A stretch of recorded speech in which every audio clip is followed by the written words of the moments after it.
time. All right. I had to end my other stream because I don't think you could hear me. Let me try to clip this on. All right, I got a little time to talk to y'all. So as you can see, my hair came out okay. Hopefully I look decent for everything that we did today. All right, let me see if I can sign in to my live stream, y'all. Hope nobody comes by this door because I'm seriously like I don't feel like being interrupted. Okay, hold on one second, y'all. I'm trying to see if I can be seen and heard. All right, tap in with me. This is your hostess and your melanated queen, Brown Girls Are Beautiful, reporting live on the scene. Okay. All right, let me see if I can find myself on this channel. It says live stream has ended. Fox Galaxy, can you hear me? Let me know if you can hear me. All right. Let me know if you can hear me. Fox Galaxy.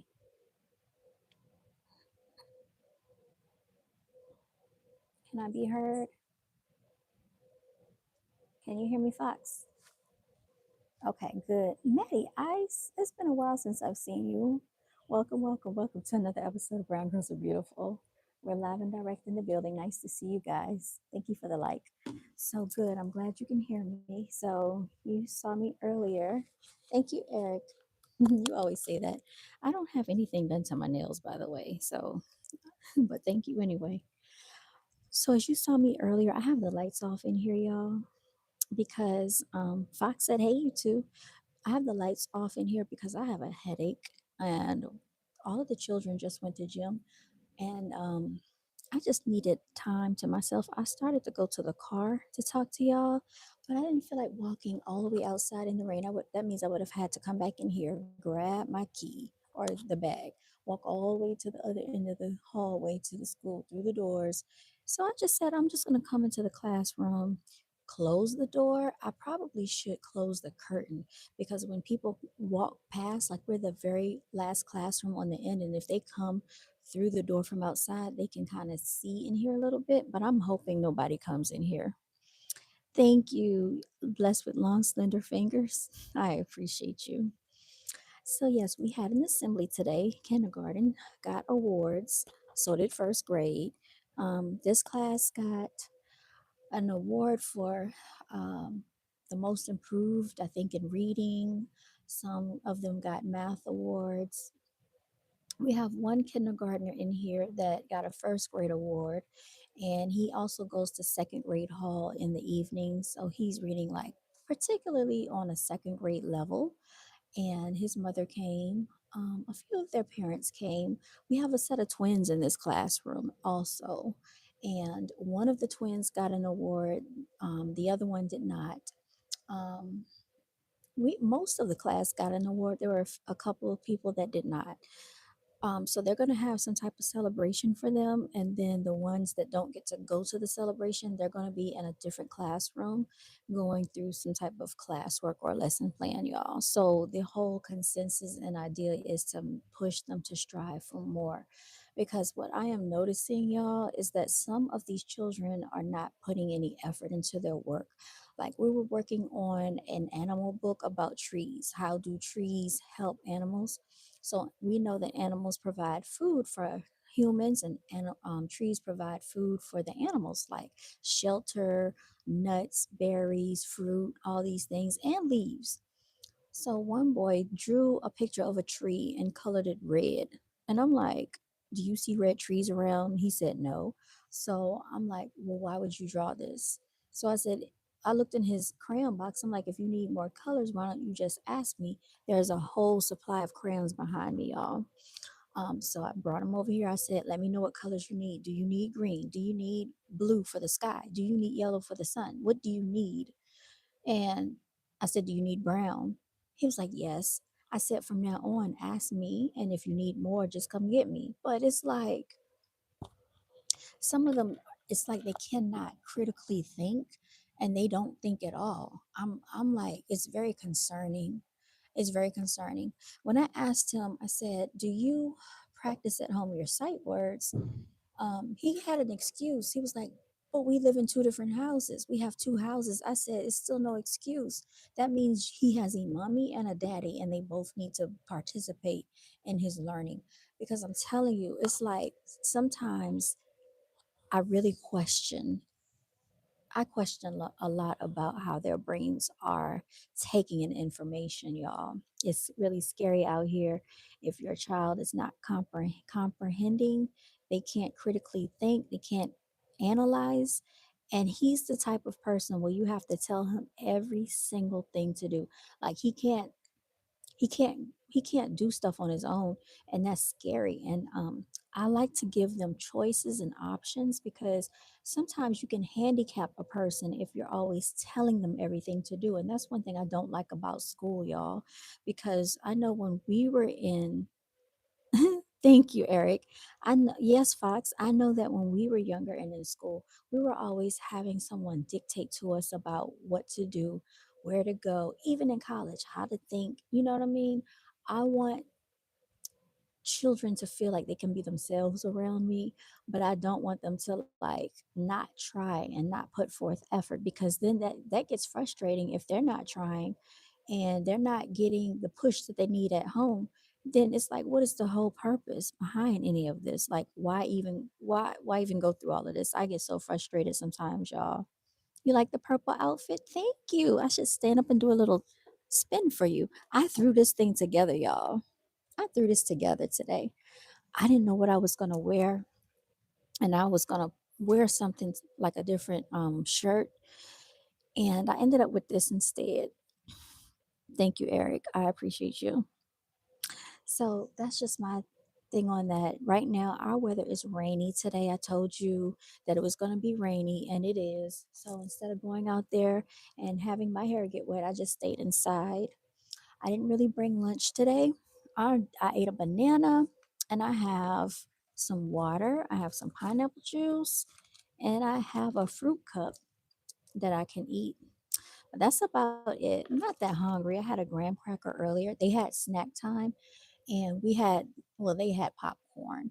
But like, these children are so spoiled because it's a whole slew of like supplies in here. When I say this teacher has this room decked out with supplies, I mean markers and scissors and glue and pencils.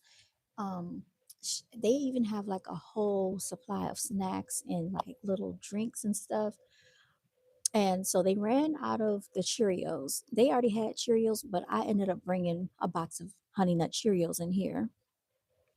So we ran out of Cheerios yesterday, and I told them, I said, "It's no more Cheerios." So I bring around the popcorn because they all like popcorn. I don't want popcorn.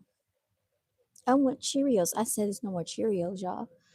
I said, "You can have that or graham crackers," because they have a whole supply of graham crackers in here too. And when we had snack time, our teacher was not supplying any of that for us. No snacks was the teacher supplying. Either your parents remembered to pack your snack or you didn't have a snack. That's how that went, y'all. But these children, this day and age, it's like in this day and time, they are having snacks for the children. And I'm like, I'm not about to sit up here and putting forth more effort into your child than you're putting into your child. That's crazy. Even though I feel like sometimes I really push them and put more effort into them learning than their own parents. And you can kind of tell because the ones that are being worked with at home, they excel in school. And the ones that are lagging behind, they are basically struggling. And we go through the same stuff every single day. So it is no excuse, y'all. Tap it out, sound it out. How many times can we say k at? Put it together. What do you have? Tack. How do you get tack out of cat, y'all? These are the things that I be talking about. Or they'll be like, at. What? At. You didn't hear the k? Y'all, it is so frustrating sometimes. I lecture them. I lecture and I lecture and I lecture. And it's like they stare at you sometimes like a deer in headlights. Used to eat peanut butter and jelly at school all your life. Oh, and so for lunch, they have peanut butter and jelly sandwiches. That's one of their choices. They have like these Tostito bags that they can get, or they have some yogurt thing. So those three are an option. And then whatever two food choices that they're serving for the day. Like yesterday, they had either, it was like, I think it was some chicken, and it was either chicken or lasagna or something like that. And then one of the girls brought cupcakes because her birthday was the other day. So her mother brought in cupcakes. So we had cupcakes during lunchtime, and there was chocolate and vanilla. And she still had more cupcakes left over. So yesterday they had more chocolate and vanilla. So one of the cafeteria guys, I guess they're like volunteers from like, I don't know, high school or something. They've been coming here and helping out in the lunchroom. And I think that's really neat because when I tell y'all teachers don't get a break, I don't even know how they have lunch. Some of them don't. Like I saw she's training to be a teacher. She had yogurt during teacher planning time. I'm like, what is that going to do, y'all? Because I'd be hungry. Lovely hand gestures. Oh, he said, make song learning session issue. You know what? We do have a lot of like songs that we play. So this is how they learn how to spell January, guys. It was so cute. So in the AM when they get here, they're very tired because they get here at like 7 something. So the first thing we do is go over the day. What day is it? And you have your wake up song, and we go over the weather and stuff. Then we say, okay, well, what month is it?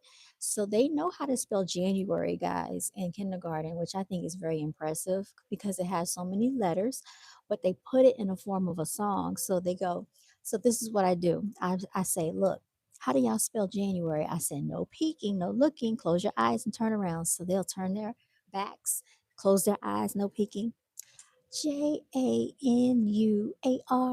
because there's a song that goes with it. So they just start smiling and giggling from ear to ear because I'll be like, y'all are cheating. Y'all are cheaters. No, we're not. No, we're not. So then I'll be like, all right, y'all, go ahead and spell February. So there's another song for February. So they'll be like, February.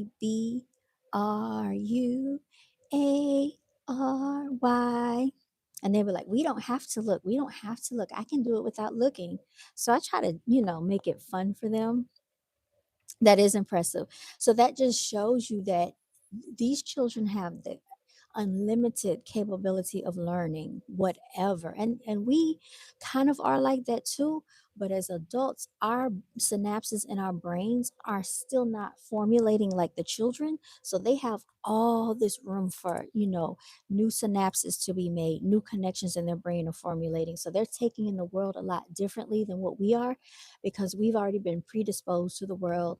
A lot of things have been predetermined for us, and we've had like um we've had like what I want to say, like a pattern that we follow, but they are new to the world. So it's like they don't have the limitations that we have that have been placed on our minds. So when it comes to creativity, I really wish schools would enforce more creativity. They have a lot of brain breaks too, so where they can get active in the classroom.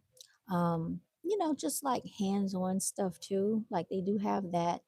But I just think, I don't know, like, I feel like people are evolving quicker than the system is, and the system is like lagging way behind, and it needs to catch up because now you have children that are born into the world knowing how to use tech devices.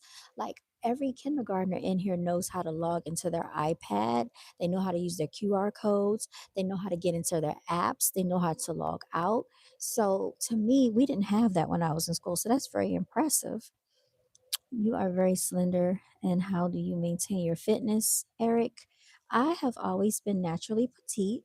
I was big as a baby. I slimmed down when I got into like second grade, but pretty much I didn't do anything. I think it's just genetics.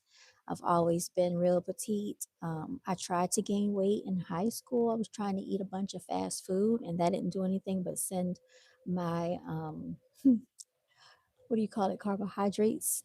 It sent up my cholesterol level, y'all. So They're smarter than you, even though I shouldn't be surpassed. When I'm hungry, I get pretty angry. My fourth grade teacher knows that. Oh, well, thank you, Eric. My self esteem in my hands. I talk with my hands a lot, and that's something that I recently started within the last few years because I don't think I used to talk with my hands a lot. But yeah, if you notice, Mariah Carey, she sings with her hands a lot. Donald Trump, he talks with his hands too. Like he talks with his hands. It's so funny to watch him. I think he's very entertaining sometimes. But yeah, I just wanted to come on here and talk to y'all, kind of tell you how my day was going. My headache feels like it's going